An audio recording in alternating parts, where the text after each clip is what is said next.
welcome. You're with us for a very special conversation as we take a look at India 2030. What's in store?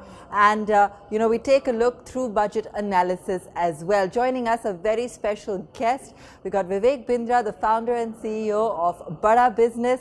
He's a motivational speaker, an inspiration.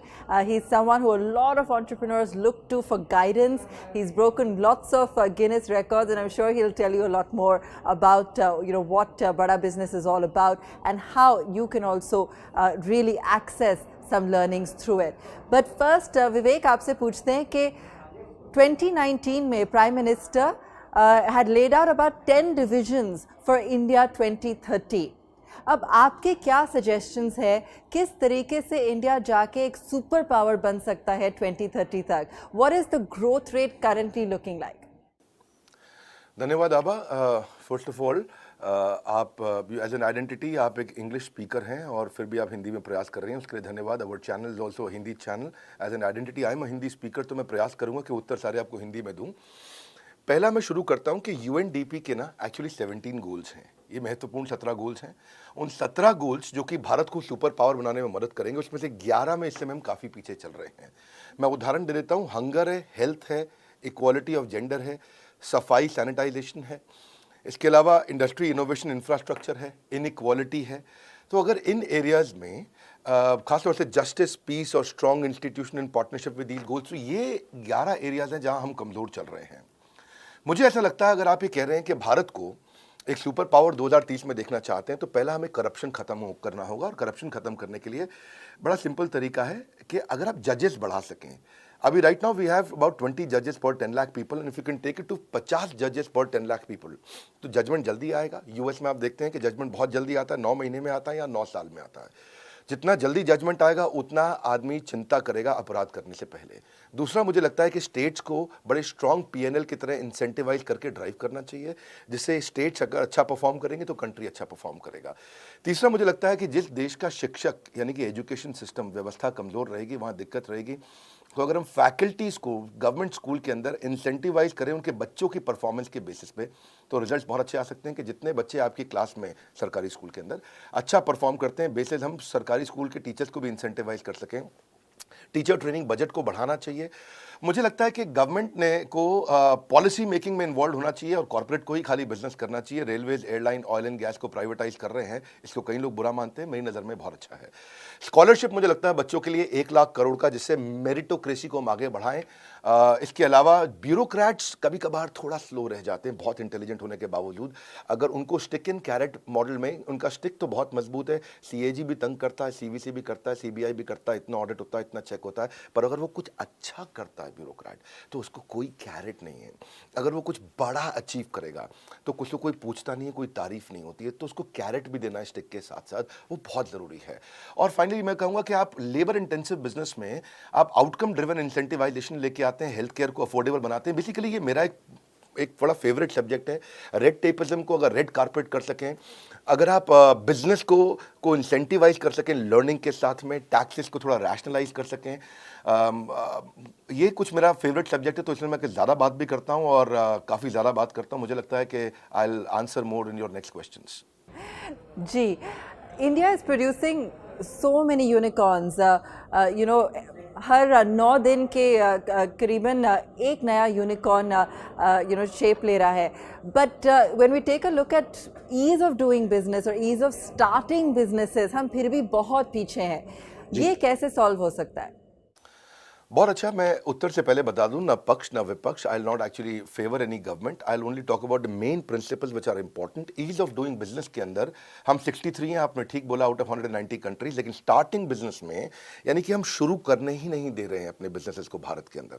आज micro entrepreneurship जो गाँव के अंदर या 1 लाख की population के छोटे इलाकों में किया जा सकता था, उसमें हमारी रैंक 136 है। 190 देशों में बहुत पीछे हैं।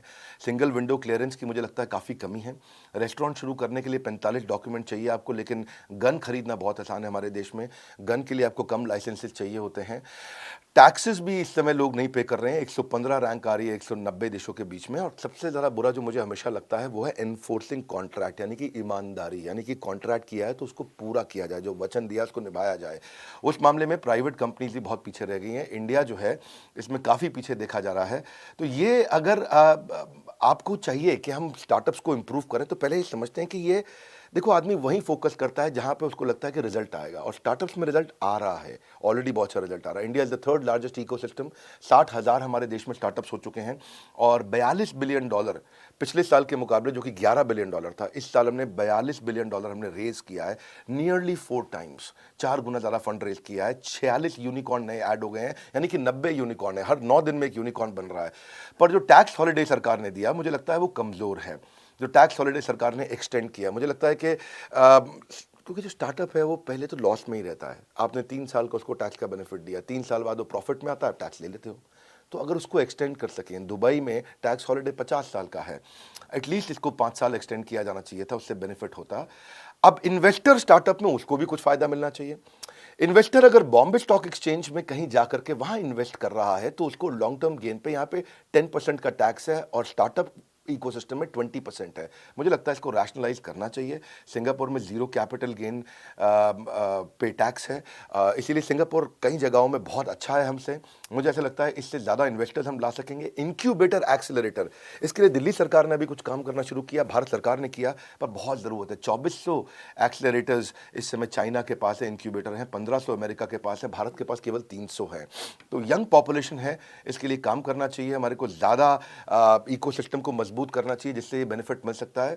और हमने भी इस पे काफ़ी काम किया है। अब if you allow and if I may I can add what we have done. हमने बड़ा बिजनेस का कम्युनिटी बना दिया है।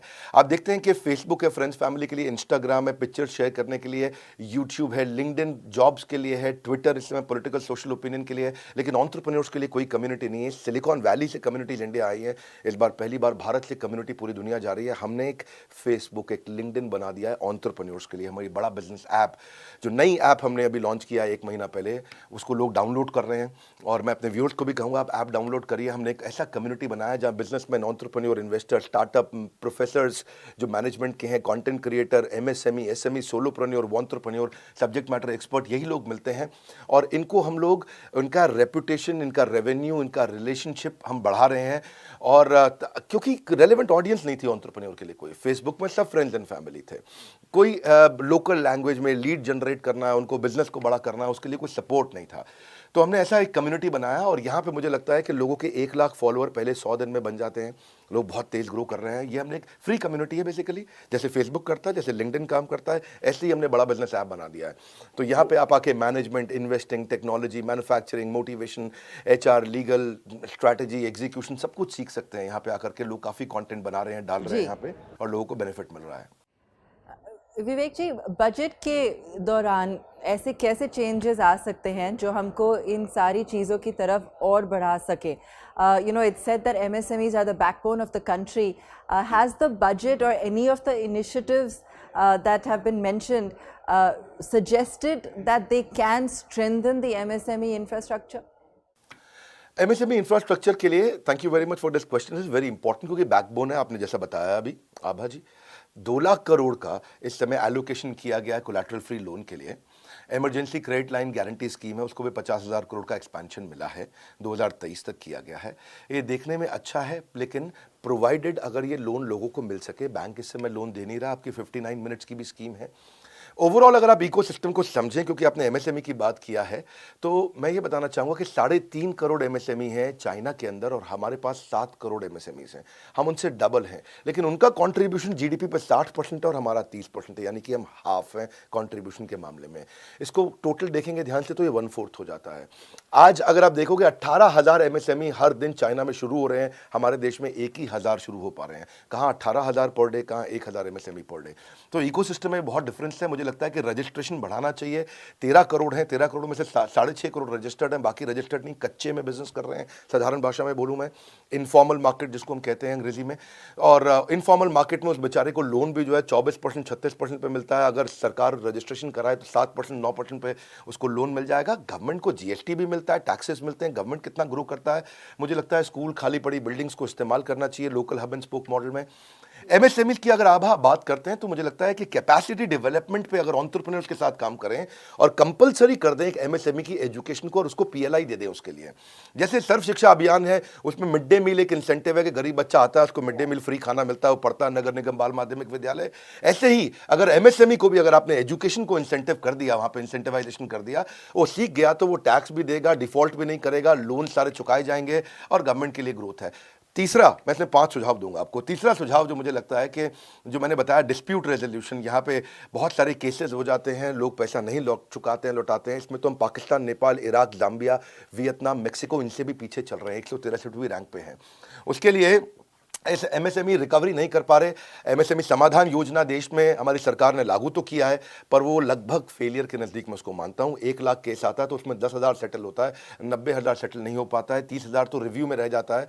तो किसी प्रकार से अगर हम लोग ऐसा कर सकें कि कुछ कॉरपोरेट लॉ के अराउंड हम लोग और काम कर सकें और नंबर ऑफ जजेस अगर हम और बढ़ा सकें इस एरिया में, और वो किस चीज़ के लिए, मुझे लगता है कि ऑल्टरनेट डिस्प्यूट रेजोल्यूशन मैकेनिज्म आ जाए हमारे लीगल सिस्टम में तो काफ़ी बेनिफिट मिल जाएगा। और एक क्लस्टर डेवलपमेंट पे अगर आप ध्यान दें, क्लस्टर डेवलपमेंट पे इस साल काम भी हुआ है, बात भी किया गया है। क्योंकि देखिए, cluster one station one product जो इस बार निर्मला सीतारमण जी ने लॉन्च किया, मुझे उसके लिए काफ़ी खुशी है। मेरी एक्सपेक्टेशन भी इसमें कुछ पूरी हुई है। चाइना में 100 से ज़्यादा ऐसे स्पेसिफिक जोन है, फर्नीचर का शहर, कपड़ों का शहर, मोबाइल का शहर, बिजली का शहर, टॉयज़ का शहर, टाइल्स का शहर।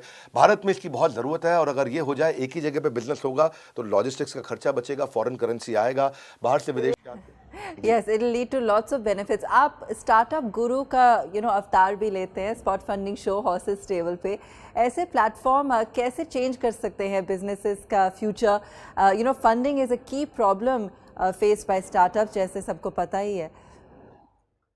हाँ, हमने एक हॉर्सेस स्टेबल एक प्रोग्राम लॉन्च किया है और वो हमारे चैनल पे और जीएनटी पे आता है, हॉर्सेस स्टेबल। उसके हमने 23 एपिसोड डाले हैं, आखिरी एपिसोड अभी खत्म हुआ है। फंड रेजिंग के लिए ये on the spot reality funding show हमने लॉन्च किया। 23 एपिसोड्स में हमने करोड़ों रुपए का फंड एक स्टार्टअप को दिया। I think that's a deal. That sounds great. Are you okay with 80 crores? ठीक है, we'll go ahead with that. 6 और 7 करोड़ की इन्वेस्टमेंट के साथ ये बन गई है इंडिया की सबसे बड़ी स्पॉट फंडिंग इन्वेस्टमेंट। सोचो आप, सिंपल भाषा में एक आम आदमी को ये लगता है कि मेरे को आइडिया देके पैसा मिल सकता है, कितनी बड़ी बात है। So we are creating that hope. हम लोग भांग से प्रोडक्ट्स बनाते हैं। We manufacture charcoal briquette. हमारे मास में एक एक्सजेल फैन यूनिट है। हम लोग गधी के दूध से ब्यूटी प्रोडक्ट्स बनाते हैं। सुनील शेट्टी जो बॉलीवुड के एक्टर है, उनका production company TV today network और बड़ा बिजनेस, इन तीनों की पार्टनरशिप में हमने इसको लॉन्च किया। हॉर्सेस स्टेबल, जो जीता वही सिकंदर, भारत का सबसे बड़ा रियलिटी फंडिंग शो। यहाँ पे आपको मेंटर, कोच, एडवाइजर, पैसा, स्टार्टअप गुरु सब मिलते हैं। मेरा रोल एक स्टार्टअप गुरु का है इसमें। मैं आता हूँ एज ए स्टार्टअप गुरु, यहाँ पे आकर के आप क्राई नहीं करेंगे, दोबारा ट्राई करेंगे। आप स्ट्रांगली मेंटल होने की जगह जहाँ हो जाते हैं लोग, आप मेंटली स्ट्रांग हो जाएंगे। आपके लिए होपलेस एंड आपको एंडलेस होप क्रिएट करके देगा। देखिए, जो फंडिंग है ना, वो मिल नहीं पा रही है लोगों को। एंजल इन्वेस्टमेंट में मिलने में कितना तकलीफ आ रहा है आज। Lead angel, India angel, Mumbai angel, Chennai angel, बहुत कुछ है, लेकिन 2% लोगों को पैसा मिलता है। इसीलिए हमने इसको चालू किया और इसमें स्मार्ट कैपिटल मिल रहा है। बड़ा बिजनेस आकर के लाइफ टाइम मेंबरशिप देता है, ट्रेनिंग देता है, कोर्सेज देता है स्टार्टअप्स को। आज इन्वेस्टर्स आपके साथ इन्वेस्ट करें या नहीं करें, मैं आपको पर्सनल मेंटरिंग के लिए जरूर इन्वाइट करूंगा। हम आपको अपने प्लेटफॉर्म पे प्रमोट करेंगे ताकि आप अपने स्त्री प्लेटफॉर्म को आगे लेके जाएं और महिलाओं को और एम्पावर करें। मैं आपको हमारे 75 डिफरेंट प्रॉब्लम सॉल्विंग कोर्सेज हैं हमारे, आपको लाइफ टाइम मेंबरशिप के साथ वो अपनी तरफ से कॉम्प्लीमेंट्री ऑफर करना चाहूंगा। तो ये हमने काफ़ी काम किया इसके अराउंड और आई थिंक वो लोगों ने वीडियोस को बहुत पसंद किया। मैं व्यूअर्स को बोलूँगा कि 23 एपिसोड हैं, इनमें कुछ एपिसोड्स तो बहुत इंस्पिरेशनल है, आप जाके देखना चाहिए। आप जीएनटी पे या हमारे चैनल पे देख सकते हैं। एक बहुत करेज मिलता है और सीरियस प्रोग्राम है। मतलब ऐसा नहीं है कि हमने इसको बड़ा एक बिग बॉस टाइप हो हल्ला किया है। एक सीरियस कॉन्टेंट हमने यहाँ आकर के बिल्ड किया है कि जिसमें आप देखें कि एक एक्चुअली क्या है, आज स्टार्टअप को पता चल जाता है कि इन्वेस्टर्स कैसे बिहेव करेगा और इन्वेस्टर से मुझे मांगना क्या है, इक्विटी देनी कैसे है। ऑल राइट, एंड आखिरी में मैं आपसे ये भी पूछना चाहूँगी कि जॉब क्रिएशन सबके माइंड पे है, सबसे इम्पॉर्टेंट है। आपको लगता है कि बजट ने इस बारी इसको ठीक से एड्रेस किया है? आगे जाके हमारे कंट्री पे इम्पैक्ट क्या हो सकता है, ग्रोथ पे क्या हो सकता है? और आप बड़ा बिजनेस पे भी इतना सब कुछ करते हैं, एंटरप्रेन्योरशिप के लिए, स्किलिंग के लिए, तो कैसे ये सब चीज़ें आगे जाके और आगे बढ़ के इकोसिस्टम को इम्प्रूव कर सकते हैं? दो प्रश्न हैं आपके। एक, गवर्नमेंट ने क्या किया इस बार जॉब क्रिएशन के लिए, दूसरा बड़ा बिजनेस क्या करता है। पहले मैं गवर्नमेंट का बता देता हूं। गवर्नमेंट जॉब क्रिएशन के लिए अपस्किलिंग, रीस्किलिंग बहुत कर रहा है। 3000 करोड़ रुपए इन्वेस्ट करता है, लेकिन केवल 2% स्किल्ड लेबर है। इसका मतलब क्या हुआ? चाइना में 30% स्किल्ड है, इंडिया में 2% है। इसका अर्थ क्या हुआ? इसका अर्थ यह हुआ कि हमारे प्रोग्राम्स इफेक्टिव नहीं है। तभी आप देखते हैं कि टिम कुक आके पब्लिकली स्टेटमेंट देते हैं कि क्राफ्ट्समैनशिप और सोफिस्टिकेशन लेबर की मुझे चाइना में मिलती है, इसलिए मैं चाइना में ही काम करना चाहता हूँ, वहाँ फैक्ट्री लगाना चाहता हूँ। तो यहाँ पे जो है ना, इफेक्टिव नहीं है हमारा प्रोग्राम। इफेक्टिव अगर उसे करना है तो आपको रिफॉर्म लेके आना है, पैच वर्क नहीं। और रिफॉर्म के लिए आपको ईज ऑफ डूइंग बिजनेस पे काम करना चाहिए। ईज ऑफ डूइंग बिजनेस के लिए मैं अगर क्विक आपको 7-8 आइडियाज दे सकूं, पहला, रजिस्ट्रेशन को तेज करना चाहिए। दूसरा, बिना बात के रेगुलेशन से उनको हटाना चाहिए। तीसरा, जैसे आधार है ऐसे ही बिजनेस का यूनिक एंटरप्राइज नंबर होना चाहिए। अगर बिजनेस का यूनिक एंटरप्राइज नंबर होगा तो ये नहीं कि अभी जीएसटी लेके आ, अभी पैन नंबर, अभी ये नंबर, अभी वो नंबर, अभी ऐसा नंबर, एक नंबर सारा काम हो जाए। अब मैं इसके बाद बोलूंगा कि कमर्शियल कोर्ट ले आएं। कमर्शियल कोर्ट्स आ जाते हैं तो डिस्प्यूट फटाफट खत्म होते हैं, ज़्यादा बढ़ने चाहिए। कंप्लायंस से सारे के सारे विंडोज़ पे अलग अलग ना जाना पड़े, डिजिटलाइज हो जाएं। अब अगर इंस्पेक्टर राज हुआ करता था पहले, हाँ, उसमें क्या है, आपको अगर इंस्पेक्शन भी करना है तो वो भी डिजिटल हो जाए। ऐसा नहीं कि हमारे ऑफिस को इंस्पेक्शन करने आ रहा है। सिंगल विंडो हो जाए कि एक ही जगह जाकर के मेरा बिजनेस चालू हो जाए। ऐसा नहीं कि मुझे 50 जगह जाना पड़े। लोन्स एंड ग्रांट इजी मिल जाए, अपने आप बिजनेस बड़ा होगा। और आपने पूछा हमारा क्या रोल है। देखिए, हम एक प्लेटफॉर्म है जो एंटरप्रेन्योरशिप सिखाते हैं, और इसीलिए हम इसी तरीके के शोज भी लेके आए, जो मैंने आपको बताया कि हॉर्सेस टेबल जहाँ फंडिंग मिल रहा है। आज हमारे 100 से ज़्यादा कोर्सेज हैं। आज हमारे 80 बिलियनियर प्रोफेसर्स हैं और 500 सब्जेक्ट मैटर एक्सपर्ट्स मिलकर के पढ़ा रहे हैं, सिखा रहे हैं। 32 मिलियन का सब्सक्राइबर बेस है। सो आज 125 ऑफिस में, लगभग हर शहर में ऑफिस है, छोटे शहर में भी, टियर 2 में, टियर 3 में, टियर 4 में, जिस भी शहर का आप नाम जानते हैं लगभग हमारा वहाँ ऑफिस है आज। और 9 वर्ल्ड रिकॉर्ड्स हमने अभी बनाए, जहाँ पे हज़ारों लाखों करोड़ों लोग आकर के इसका पूरा लाभ उठाते हैं। तो बड़ा बिजनेस अपना काम कर रहा है, लेकिन सरकार से हम और पुश करना चाहेंगे कि इस पर काम किया जाना चाहिए और इसको और बड़ा करना चाहिए। धन्यवाद। Thank you so much, Vivek ji. Thank you so much. Great chatting with you today. Thank you Abha, बहुत बहुत धन्यवाद। Thank you very much.